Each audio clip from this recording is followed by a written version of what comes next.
김문수의 압도적 경쟁력. 대통령 탄핵 심판 직후에 정치 시계는 바로 대선 시계로 변했습니다. 그야말로 개나 소나 다 한번 나도 출마해 보겠다고 나서고 있습니다. 저 종북 주사파들 입장에서 또 좌파 언론들 입장에서 한동훈이가 까불어 주는 거가 제일 원하는 바일 겁니다. 그래서 한동훈이를 띄우기 시작했습니다. 중앙일보는 그야말로 느닷없이 생뚱맞게 이런 기사를 썼어요. 한동훈, 윤영접 난 안 합니다. 그러니까 윤석열 대통령하고 한동훈이가 처음부터 이렇게 맞섰다는 거예요. 좌파들이 지금 국민의힘이 윤석열 대통령과 광화문 태극기 애국 세력과 결별해야 된다고 지금 우리 자유우파 분열 이간 책동을 시작했는데 딱 거기에 맞춘 한동훈을 띄워서 이간질을 하려고 하는 그런 기사를 중앙일보가 바로 만들어냈습니다. 그러면서 당대표 때 만찬에서 벌어진 일, 뭐 다 아는 얘기예요. 근데 이게 갑자기 여기 지금 이 시점에 왜 튀어나옵니까? 이것들은 한동훈이를 띄우려고 이런 기사를 쓴 것 같은데 이걸 보면 기사를 보면 정말 한동훈이 저건 사람도 아니구나 하는 생각을 다시 하게 될 겁니다. 당시에 윤석열 대통령과 이 국민의힘 그 지도부 한동훈이를 위시한 지도부가 이제 만찬을 하는 그런 자리였는데 의전비서관이 미리 와서 기다리는 한동훈이하고 그 정치인들한테 대통령이 곧 도착하니 영접하러 가시죠.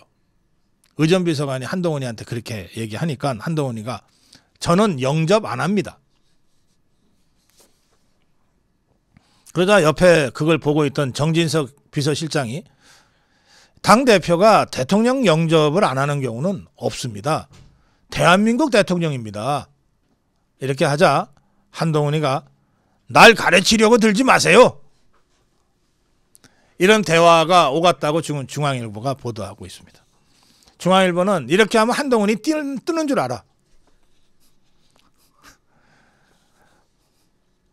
한동훈이 이게 그야말로 저 뒷골목 양아치만도 못한 수준의 이 패악질을 대통령한테 해댔다고 하는 겁니다.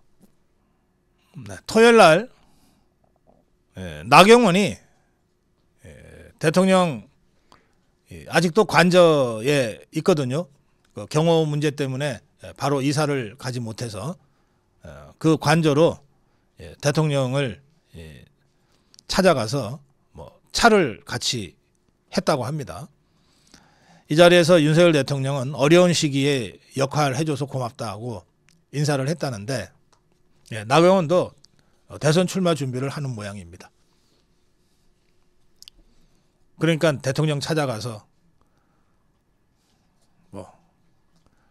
차도 얻어마시고 하겠죠. 홍준표는 30여 년 정치 인생의 마지막 사명이다 하면서 출마하겠다고 시사했습니다. 내일 모레쯤 출마 선언할 것 같습니다. 안철수는 이번 주 광화문에서 출마 선언하겠다고 아예 공식적으로 출마 선언을 예고했습니다.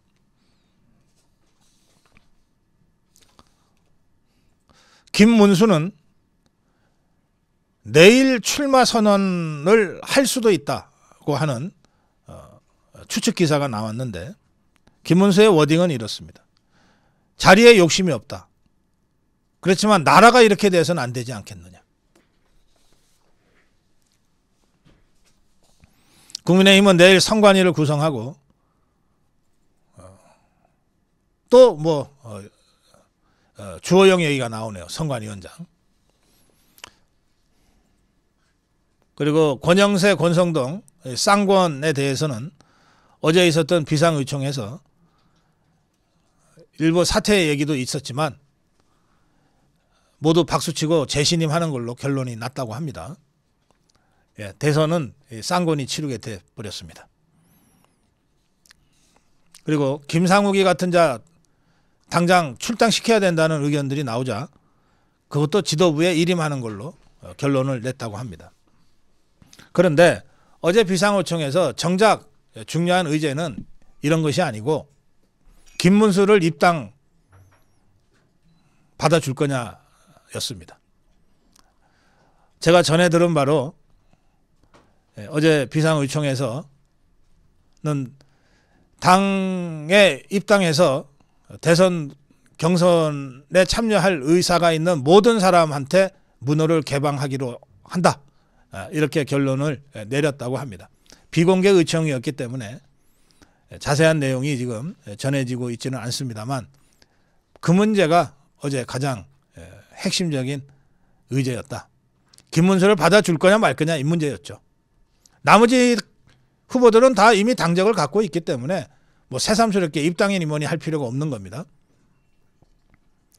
네, 그래서 어제 비상호청에 제일 핵심적인 의제 김문수를 받아줄 거냐 말 거냐는 받아들이는 걸로 결론이 내려졌다고 저는 전해드렸습니다만 어떤 언론도 그 부분을 지금 보도하고 있지 않아서 좀 사실 확인이 더 필요한 부분이 있습니다.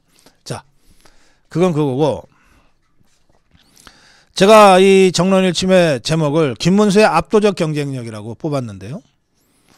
서울경제신문이 갤럽에 의뢰한 겁니다. 지금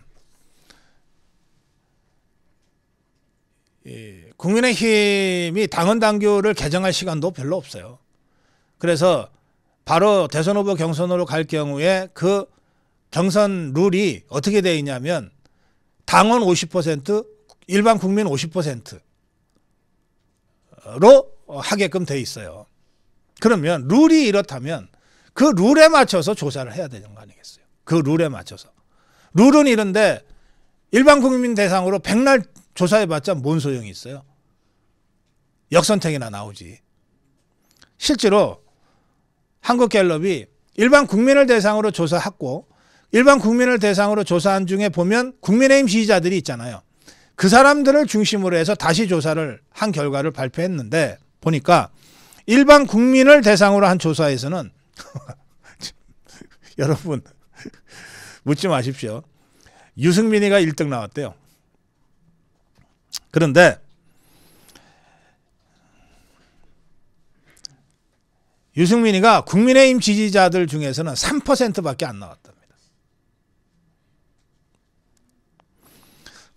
저것들도 이게 조사가 황당했는지 야, 그 국민의힘 룰 가지고 한번 더 조사해보자 해서 조사를 했더니 보통은 1000명 대상 하잖아요. 이 갤럽 조사가 1012명을 대상으로 조사를 했어요. 그중에 나 국민의힘 지지자입니다. 또 나 무당층입니다. 그러니까 더불어민주당이나 다른 정당 지지하지 않는 사람들 만을 대상으로 480명을 그 조사에서 뽑아서 다시 조사를 했더니 유승민이가 4%로 꼴찌로 떨어졌답니다. 1등이 누구겠습니까? 이건 뭐 당연히 김문수죠. 김문수가 23% 1위입니다. 홍준표가 16, 오세훈이하고 한동훈이 14랍니다. 김문수는 40대 이상 중장년층 세대에서 30% 안팎의 고른 지지를 받았고 대구, 경북, 강원, 부산, 울산, 경남에서 김문수가 다 23, 25%의 쏠림 현상을 보였다는 겁니다. 그런가 하면 김문수가 도지사를 지낸 지역이 경기도잖아요.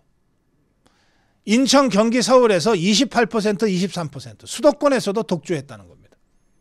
그 영남과 수도권에서 독주했으니 1등 안 할 수가 없죠. 이게 김문수가 여타 후보에 비해서 압도적 경쟁력을 갖고 있다는 것을 갤럽 조사를 통해서 우리가 확인하고 있는 겁니다.